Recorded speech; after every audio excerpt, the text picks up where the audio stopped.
সামাজিক প্রকল্পে বিভিন্ন ভাতার টাকা দীর্ঘদিন ধরে বঞ্চিত থাকার অভিযোগে সরব হলো সিপিআইএম উদয়পুর মধ্য অঞ্চল কমিটি। সোমবার জামতলাস্থিত দলীয় কার্যালয়ের সামনে থেকে মিছিল করে সমাজ শিক্ষা দপ্তরের গোমতী জেলা অফিসে গিয়ে ডেপুটেশন দেন নেতাকর্মীরা। এদিন মোট 4 দফা দাবিতে ডেপুটেশন দেওয়া হয়। ভাতা ছাড়াও অন্য দাবিগুলো ছিল অঙ্গনওয়াড়ি কর্মী ও সহায়িকাদের নিয়মিতকরণ, তাদের পেনশন ও গ্র্যাচুইটি প্রদান করা, নতুনভাবে সুবিধাভোগীদের ভাতা দেওয়া প্রভৃতি। এদিনের ডেপুটেশনে উপস্থিত ছিলেন সিপিআইএম উদয়পুর মহকুমা সম্পাদক দিলীপ দত্ত, অঞ্চল সম্পাদক প্রদীপ সাহা, কুরবান খাদিম, দিলীপ সরকার প্রমুখ। আমরা শুনবো ঠিক কি জানাচ্ছেন তারা।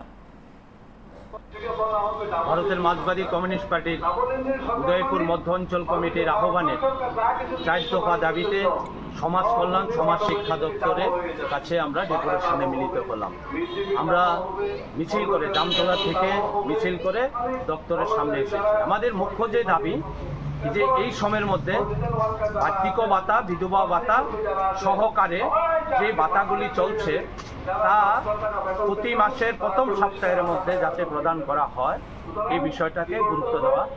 দুই হইল, যারা দরখাস্ত করেছেন ডিপার্টমেন্টের কাছে তাদের নতুন করে ভাতা প্রদান করা, এবং অঙ্গনারী সহায়তা কর্মী যারা তাদেরকে নিয়মিত করা, সুপ্রিম কোর্টের রায় অনুযায়ী তাদেরকে গ্র্যাচুইটি এবং পেনশনের ব্যবস্থা করা।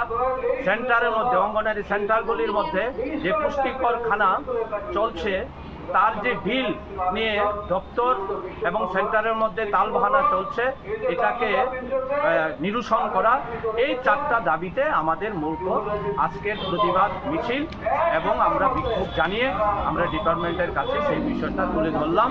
ডিপার্টমেন্ট আশ্বাস দিয়েছে ইতিমধ্যে সেন্ট্রাল গভর্নমেন্টের যে বার্ষিক ভাতা, বিধবা ভাতা, এটা ছাড়া বাকিগুলি ইতিমধ্যে পরিশোধ করেছেন।